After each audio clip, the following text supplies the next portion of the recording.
Jan Michael Paharit. Then I'm Assistant Supply Chain Manager. I'm Cleo Cesar Ildefonso Limpun. I am an IT business analyst. Hi, my name is Jerry Pagtalunan. I'm the Executive Director of K-Logistikus Philippines, Inc. The old way of planning, relying heavily on spreadsheet, manual forecasting, and fragmented decision-making was no longer effective.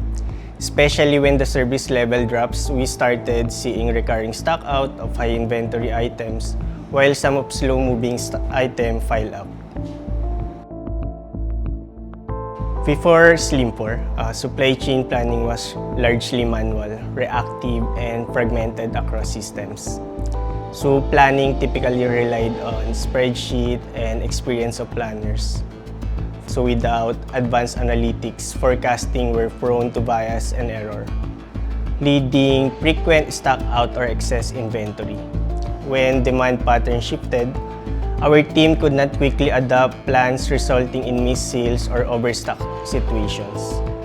Without a demand and forecast, system calculations were processed manually, and data had to be provided to the business by the IT team. This process was prone to risk and inaccuracies in both data and calculations.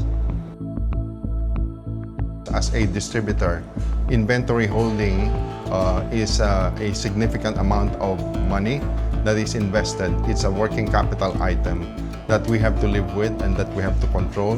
So it was important to us to have the right products at the right time and also in the right amounts while we are complying with all of the covenants that we have with our principals based on our contracts with our principals. Since implementing Slim4, planning and replenishment decision has become much more structured, consistent, and data-driven. In terms of replenishment, decisions are much clearer and more precise. Instead of second-guessing or manually calculating quantities, Slim4 provides dashboards for KPI and performance, enabling better visibility and coordination, supporting more effective collaboration and better informed forecasting decisions. on a day-to-day, several parts of our planning and replenishment process have become noticeable, easier, clearer, and faster since using Slim4. A big improvement in data visibility. Instead of spending time pulling information from different spreadsheets or systems, we now have single reliable view of demand, stock levels, and forecast. That alone has reduced a lot of manual effort. So the first thing that really goes away would be the non-performing inventories, because you are in effect forecasting what it is that the customers are going to require. So everybody benefits from the system. It's not just a supply chain that benefits from it. It's the entire distribution organization. The salespeople will know what stocks are available and what stocks are actually fast-moving.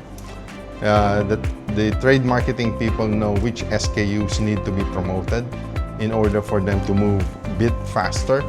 And then we know in supply chain how much of such SKUs need to be replenished coming from the principals.